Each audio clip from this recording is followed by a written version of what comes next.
In a world overflowing with noise, shallow takes, and information that evaporates the moment you hear it, Selenius Media exists for one purpose: to give you depth.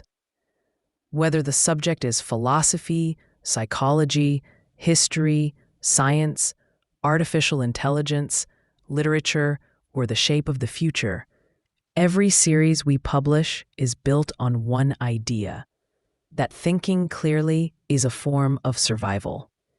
If you enjoy this program, explore the rest of our library. Every show is designed to stand alone, but together, they form a larger project, a guided tour of the forces, intellectual, emotional, political, technological, that built the world we live in and the world we're about to enter. In the summer of 1923, a small, spare bedroom in a Vermont farmhouse filled with the soft, uneven glow of lamplight. Outside, the village of Plymouth Notch slept under a sky pricked with stars. Inside, a middle-aged man in a simple nightshirt stood at attention beside the bed where his father, John Coolidge, a notary public and storekeeper, held an open Bible. A telegram lay nearby on a small table, its message as stark as ink on paper can be. The President of the United States, Warren G. Harding, was dead.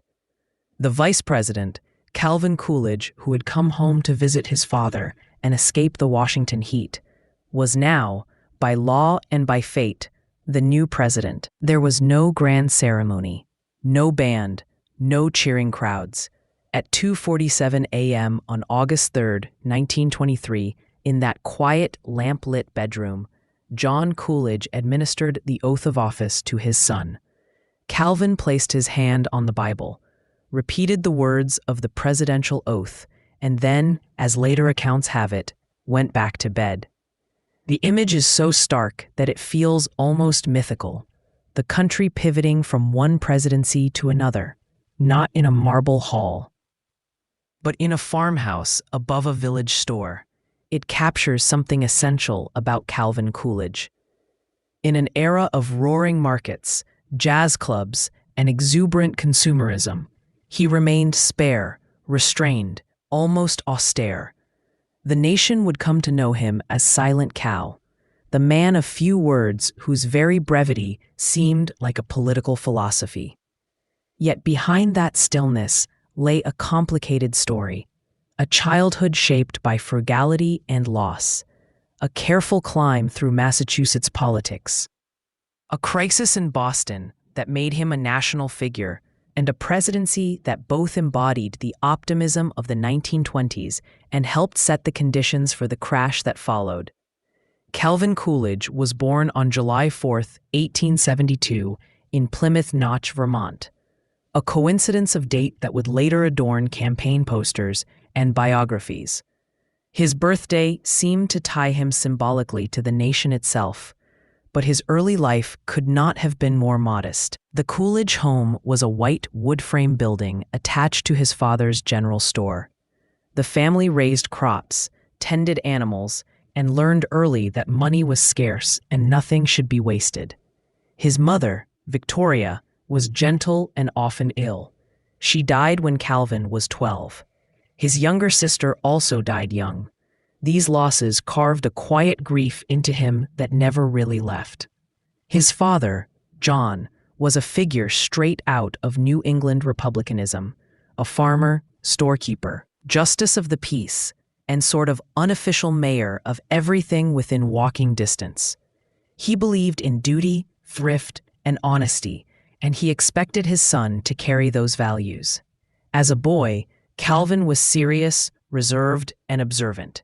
He absorbed the rhythms of town meetings and local disputes. He learned that words, once spoken in a small community, could not be easily taken back. Better to speak sparingly and with purpose. Education offered him a path beyond the rocky Vermont hills. He attended the Black River Academy and later St. Johnsbury Academy before enrolling at Amherst College in Massachusetts.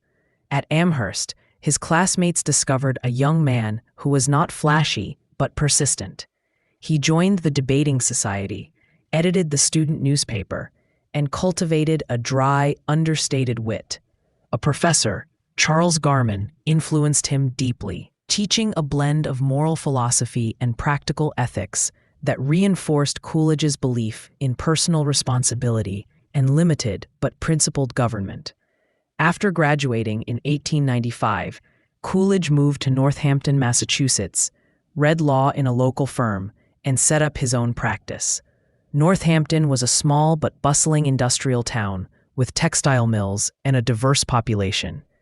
Coolidge lived simply in a rented room over a store, saved money, worked long hours, and gradually built a reputation as a reliable, unpretentious lawyer. It was in Northampton that he met Grace Goodhue, a vivacious teacher at a school for the deaf. She was outgoing where he was reserved, playful where he was solemn. They married in 1905, forming a partnership that would both soften and stabilize him. Grace's warmth would later humanize the quiet man in the White House. She laughed easily, charmed guests, and brought a certain light into rooms he tended to fill with silence. Coolidge's entry into politics was natural, almost inevitable, in a town where the same men who argued cases in court also argued budgets at City Hall. He started at the bottom, city council, then city solicitor, then clerk of courts. He was not a spellbinding speaker, but he was precise, honest, and stubborn. In an age when many saw politics as a ladder to fortune, Coolidge presented himself as a custodian of public money and public trust. Voters noticed. He became mayor of Northampton in 1910, then moved up to the Massachusetts State Senate in 1911. At each rung on the ladder, Coolidge displayed the same pattern. He spoke little, listened much, and chose his moments. His colleagues sometimes underestimated him, mistaking quiet for lack of ambition. In fact, his ambition was real, but it was channeled through steady accumulation of respect and careful alignment with the dominant Republican organization in Massachusetts. By 1914, he was president of the state senate. By 1915, he was lieutenant governor. And in 1918, he was elected governor of Massachusetts. The moment that propelled him onto the national stage came in 1919, when Boston was gripped by a crisis that shook the country. The Boston police strike. Police officers, frustrated by low wages, long hours, and dismal working conditions, sought to unionize. When the city's police commissioner refused to recognize their union and suspended union leaders, many officers walked off the job. The result was chaos. With large parts of the police force off duty, looting and violence broke out in some neighborhoods. Newspapers printed images of broken windows, ransacked shops, and nervous citizens. The question facing Governor Coolidge was not just how to restore order, but how to frame the conflict. In a nation already anxious about Bolshevism after the Russian Revolution, labor unrest was often coded as a potential assault on the very idea of social order. Coolidge responded with a statement that would define him in the public imagination. There is no right to strike against the public safety by anybody, anywhere, anytime. With those words, he declared that public employees, especially police, could not claim the same strike rights as private workers. He called out the state militia to restore order, backed the police commissioner, and effectively crushed the strike.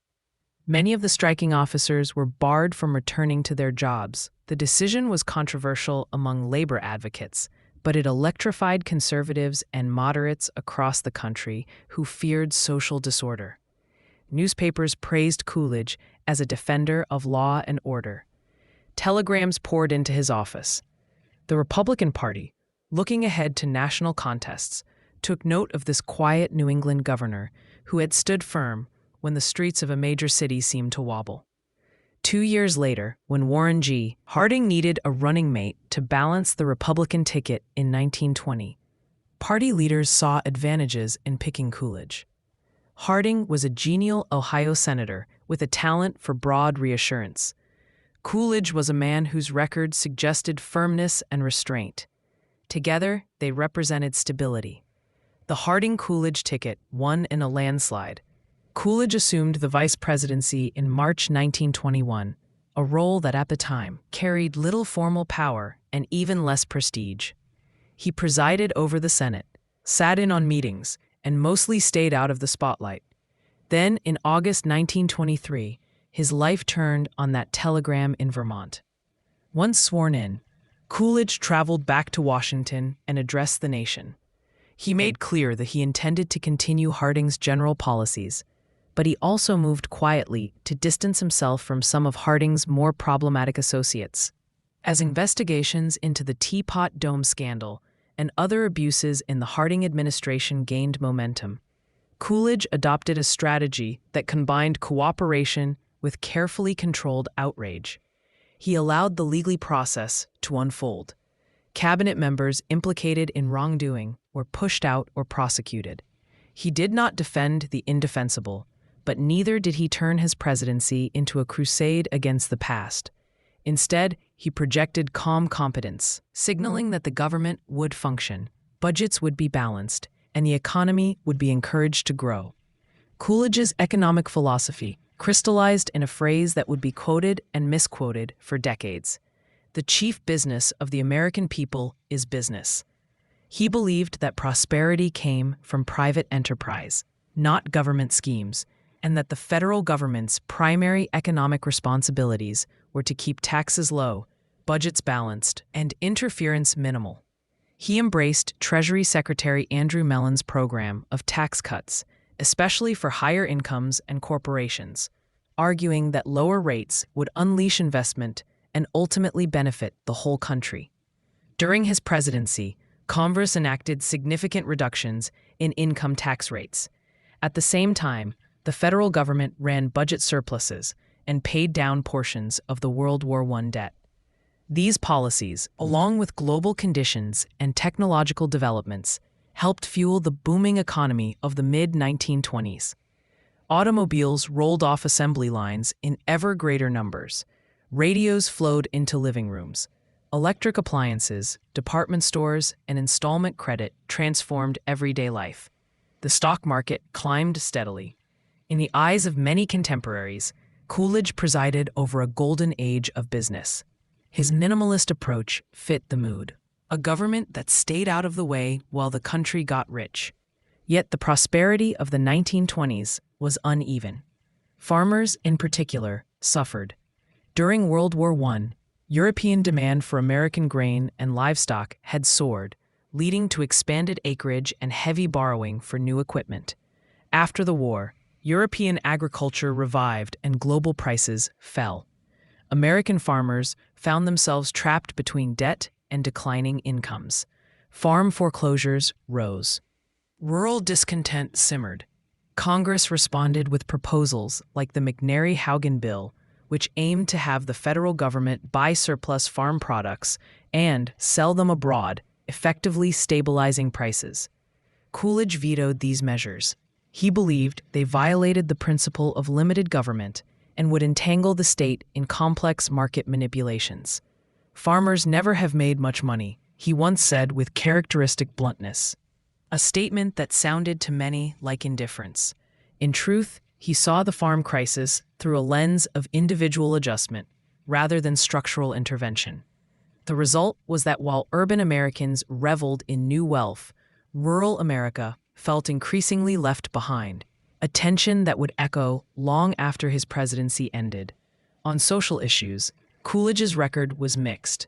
He supported the rights of African Americans more than many of his contemporaries did rhetorically. He condemned lynching and endorsed federal anti-lynching legislation, though Southern opposition in the Senate prevented such bills from becoming law.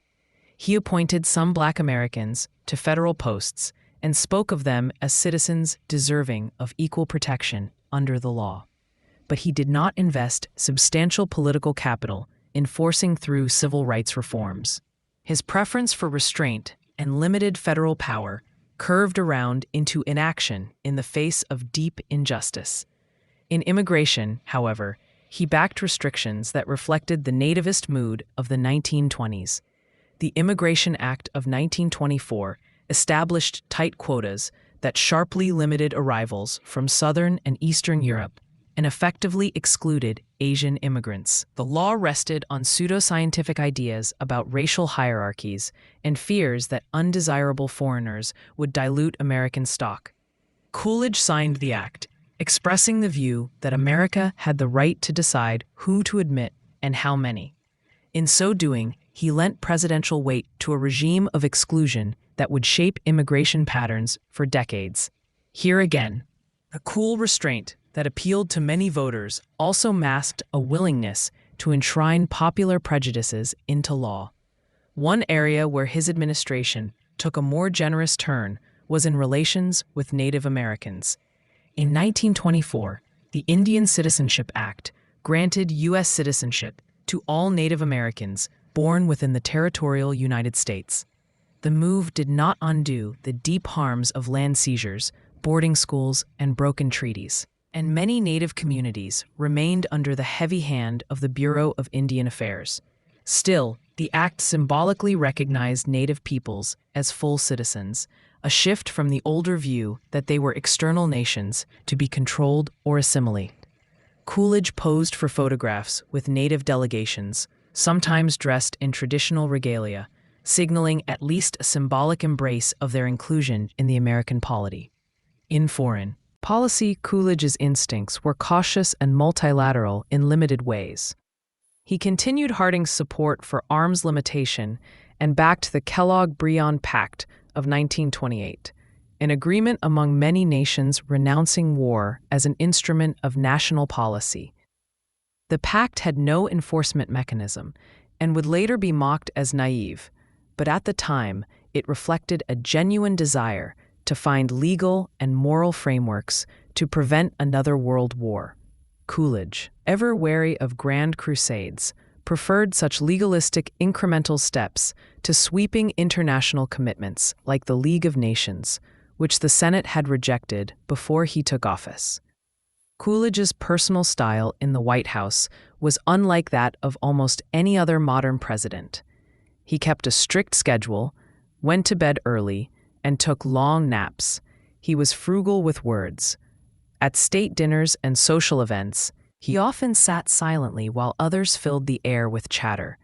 This reticence gave rise to an entire folklore of jokes and stories. The most famous came from a dinner party where a guest allegedly told him, "I made a bet I could get you to say more than 2 words." Coolidge replied, "You lose." Whether the story happened exactly that way or not, it captured how the public saw him, as the paragon of Yankee taciturnity.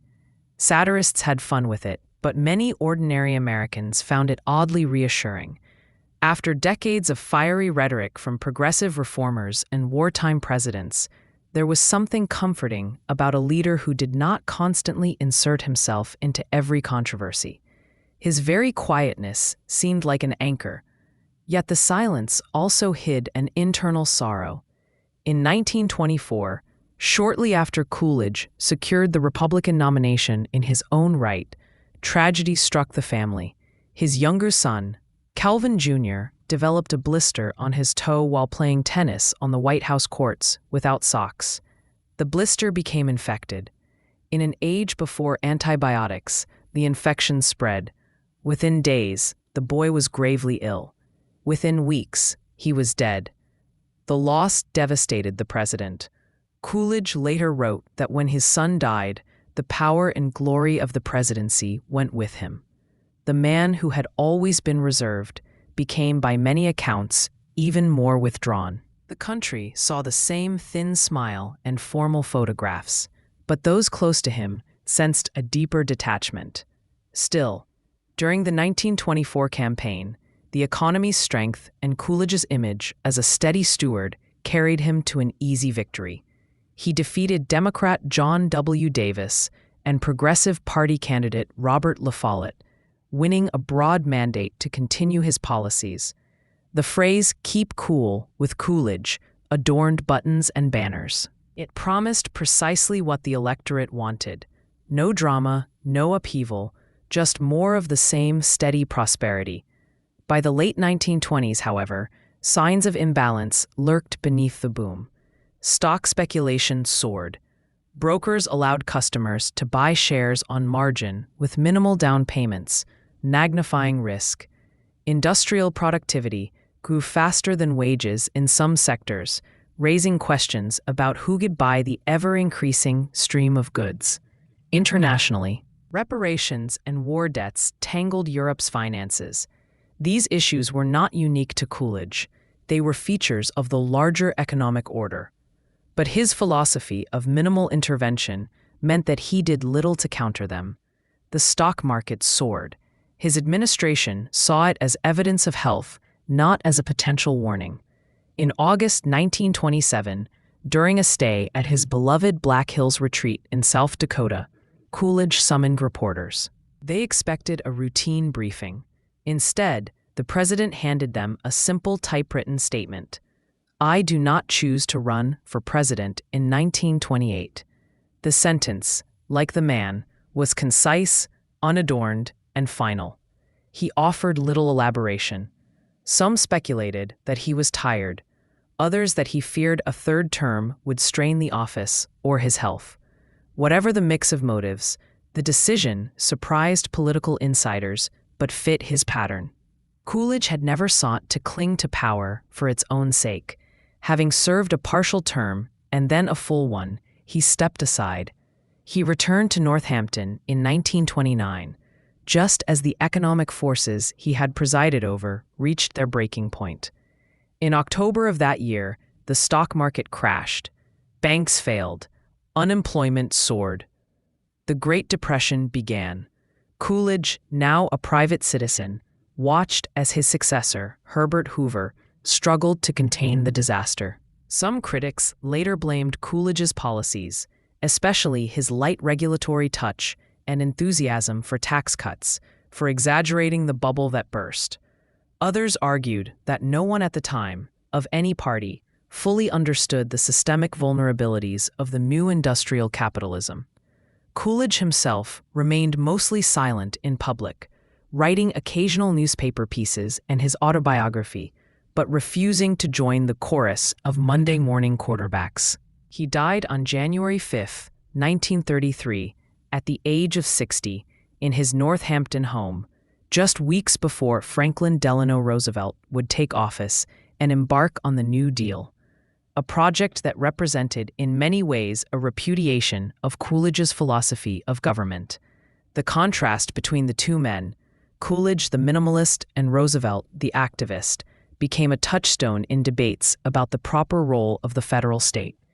For decades, Coolidge's reputation dipped. Many historians treated him as a symbol of complacency, an avatar of the heedless 20s and a prelude to disaster. He was caricatured as a small man in a big office who did nothing while speculative excess and structural inequality accumulated. More recent scholarship has softened that view somewhat, noting his real achievements in balancing budgets, reforming federal finances, supporting some international peace efforts, and maintaining a degree of racial fairness in his rhetoric, unusual for his party and time. Yet the broader judgment remains. He was a president whose virtues, restraint, frugality, skepticism of government ambition, became vices when the moment demanded a different kind of leadership. For a podcast listener, Coolidge's story offers a counterpoint to more dramatic presidencies.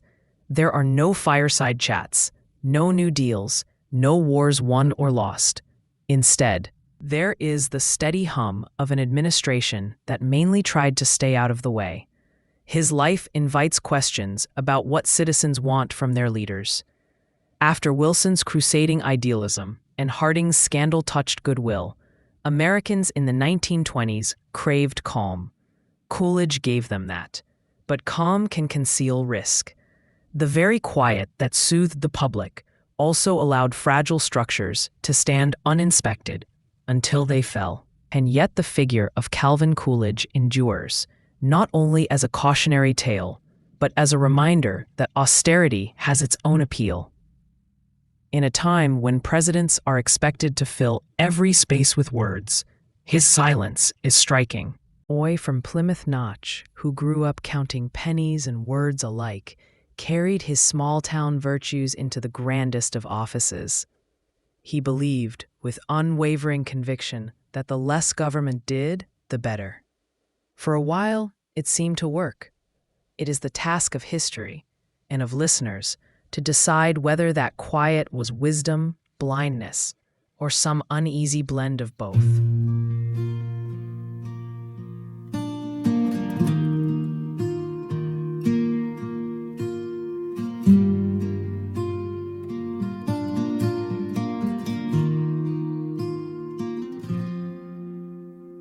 Midnight rails under silver moon, dusty boots on a winding road. A shadow's the only friend I've known since she packed up and let me go.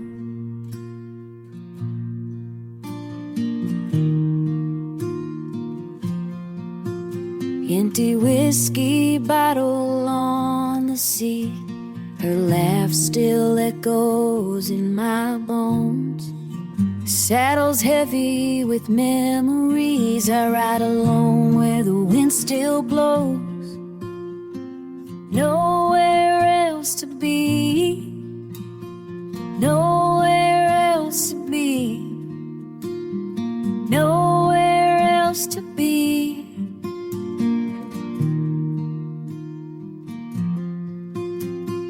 Nowhere else to be, nowhere else to be, nowhere else to be.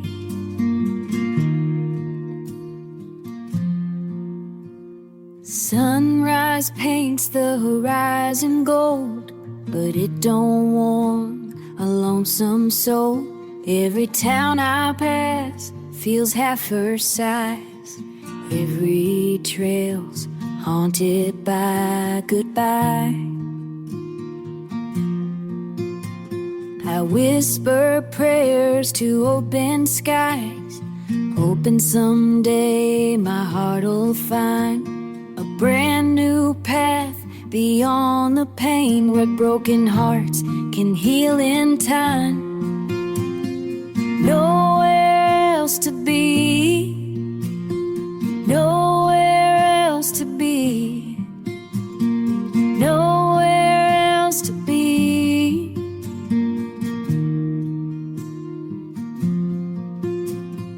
Nowhere else to be, nowhere else to be.